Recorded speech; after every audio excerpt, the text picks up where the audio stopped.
Assalamualaikum warahmatullahi wabarakatuh. Selamat malam semuanya.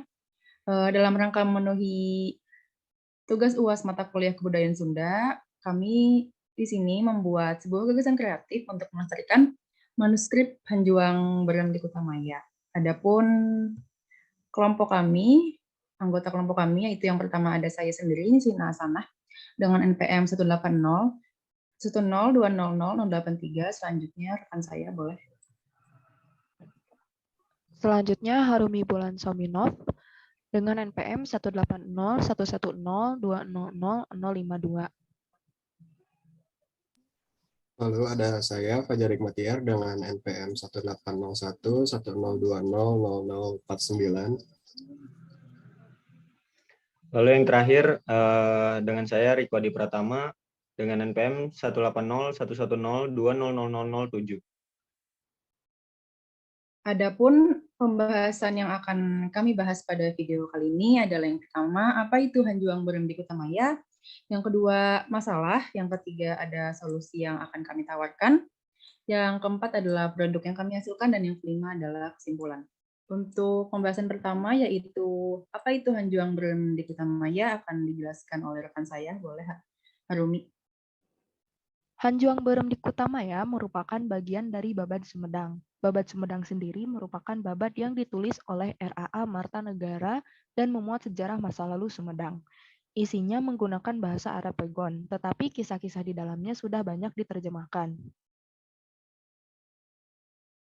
Hanjuang Berem di Kutamaya bercerita tentang perselisihan antara Kerajaan Sumedang Larang dan Kerajaan Cirebon. Perselisihan itu dilatar belakangi oleh Ratu Harisbaya, permaisuri Cirebon, yang dibawa ke Sumedang Larang tanpa sepengetahuan Cirebon. Setelah mengetahui hal itu, Cirebon berencana untuk menyerang Sumedang Larang. Kabar itu sampai di telinga Mbah Jaya Perkasa, Patih Sumedang Larang. Ia menyanggupi untuk menghadang Cirebon di perbatasan bersama ketiga patih lainnya. Sebelum pergi melawan Cirebon, Mbah Jaya Perkasa menanam pohon hanjuang merah di sudut alun-alun Kutamaya. Dia berkata bahwa jika perang sudah selesai, kalau daun pohon hanjuang merah rontok atau pohonnya layu, itu menandakan dirinya gugur dalam perang. Akan tetapi, jika pohon hanjuang merah tetap tumbuh segar, itu menandakan dirinya menang dalam perang. Setelah menanam pohon hanjuang merah, Mbah Jaya Perkasa bersama ketiga patih berangkat ke perbatasan. Berkat kesaktian mereka, mereka unggul melawan Cirebon. Namun, Mbah Jaya Perkasa terus mengejar Cirebon sehingga terpisah dari teman-temannya. Ketiga temannya terus menunggu, tetapi Mbah Jaya Perkasa tidak kunjung datang. Akhirnya, mereka bertiga kembali ke Sumedang Larang. Sesampainya di keraton, mereka mengadukan perihal Mbah Jaya Perkasa yang menghilang. Mereka mengadukan itu kepada Prabu Gesan Ulun. Prabu Gesan Ulun menganggap bahwa Mbah Jaya Perkasa telah gugur. Kemudian ia memindahkan ibu kota dari Kutamaya ke Dayeuh Luhur. Tiba-tiba Mbah Jaya Perkasa tiba di Kutamaya. Namun ia bingung mengapa Kutamaya sangat sepi. Ia melihat pohon hanjuang merah yang ia tanam masih tumbuh subur. Mbah Jaya Perkasa marah. Lalu ia melihat asap mengepul di lereng gunung sebelah timur. Ia mengentakkan kakinya dengan keras, dan seketika ia ngadeg, berdiri di lereng gunung.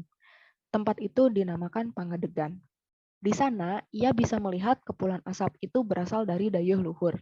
Ia memutuskan untuk pergi ke sana. Setelah sampai di Dayeuh Luhur, ia bertanya, mengapa beliau tidak melihat tanda dari pohon hanjuang merah dan dari mana ia mendapat kabar kematian Mbah Jaya Perkasa. Ia marah mendengar jawaban Prabu Gesan Ulun yang kemudian melampiaskan amarahnya kepada tiga patih. Ia bertarung dengan Mbah Nanganan, sedangkan Mbah Kondang Hapa dan Mbah Batara Pencar Buana ditangkap dan dilempar melampaui gunung. Mbah Jaya Perkasa pergi dan bersumpah tidak akan mengabdi kepada siapapun. Mbah Jaya Perkasa berjalan ke puncak bukit sambil menancapkan tongkatnya. Dan disitulah Mbah Jaya Perkasa lenyap. Di tempat ia lenyap, terdapat batu dakon dan tongkat apung yang dikeramatkan. Berikut adalah lembar Babad Sumedang yang bertuliskan Arapegon. Dan di sampingnya adalah pohon hanjuang merah yang konon itu adalah peninggalan Mbah Jaya Perkasa dan itu terletak di Padasuka. Nah, berikut adalah batu dakon dan tongkat apung yang dikeramatkan di Dayeuh Luhur.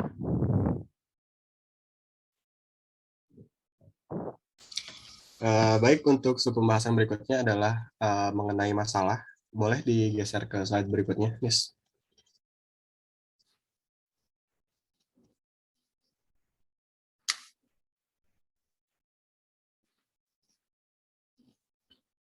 Ya, sebelumnya kami telah menyebar survei kepada rekan-rekan maupun masyarakat umum mengenai babat Hanjuang Berem di Kutamaya ini. Dan kami mendapat 39 responden yang mengisi kuesioner tersebut, yang diantaranya adalah hanya 48,7% yang pernah mendengar babat Hanjuang Berem di Kutamaya. Sebagian besar responden belum pernah mendengarnya. Nah, dari kuesioner tersebut, kami dapat menyimpulkan bahwa masih banyaknya warga Sumedang yang tidak mengetahui babat Hanjuang Berem di Kutamaya. Mengapa babat Hanjuang Berem di Kutamaya ini kurang banyak diketahui? Karena mungkin pada dasarnya babat tersebut ditulis menggunakan bahasa Arapegon dan kurangnya dukungan terhadap babat ini. Selain itu, kami juga menyimpulkan bahwa kurangnya sosialisasi dari bidang pendidikan ataupun buku-buku cerita, dan juga menjadi salah satu penyebabnya. Gitu. Lalu mengapa perlu diketahui oleh masyarakat Sumedang si babat Hanjuang Berem di Kutamaya ini?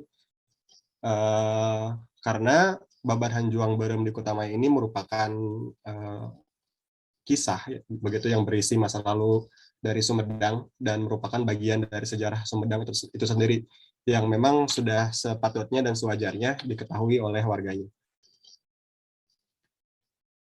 Untuk solusi akan dijelaskan oleh rekan saya Riko. Solusinya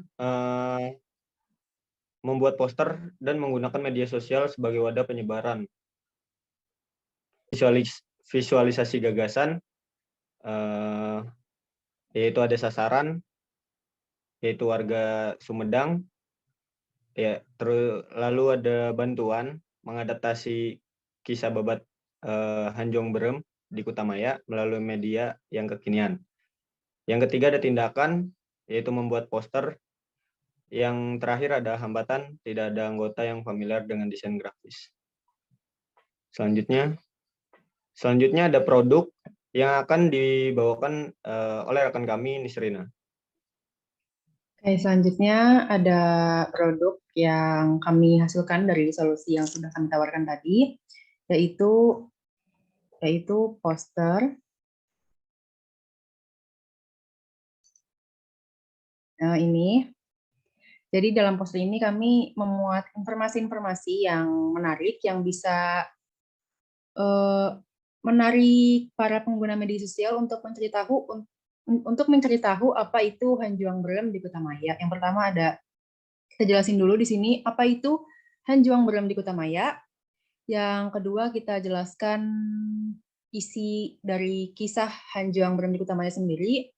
Lalu kita jelaskan juga bahwa ada peninggalan yang bisa dilihat hingga hari ini, yaitu ada pohon Hanjuang Berem, ada batu dakon, dan ada tongkat apung. Kami juga menjelaskan kalau misalnya peninggalan-peninggalan ini dapat dilihat di Jalan Kutamaya, lalu batu dakon dan tongkat apungnya bisa dilihat di Dayeuh Luhur. Kami juga mencantumkan kata-kata persuasif untuk mengajak para pengguna media sosial yang melihat poster kami untuk mencari tahu lebih jauh mengenai Hanjuang Berem di Kutamaya, bahkan mengenai babat Sumedangnya sendiri. Untuk selanjutnya, poster ini juga kami sebarkan melalui media sosial Instagram Story dan WhatsApp. Baik, selanjutnya adalah kesimpulan.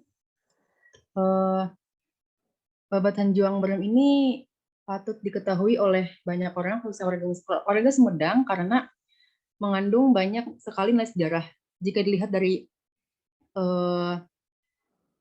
responden tadi ya, hasilnya itu adalah warga Sumedang banyak yang tidak mengetahui mengenai Hanjuang Berem di Kutamaya ini. Jadi kami ingin Hanjuang Berem di Kutamaya ini lebih banyak diketahui oleh banyak orang. Maka dari itu kami membuat poster dan menyebarkannya lewat sosial media agar semakin banyak orang mengetahui kisah ini. Baik, itu saja dari kami. Kurang lebihnya mohon maaf. Terima kasih. Wassalamualaikum warahmatullahi wabarakatuh.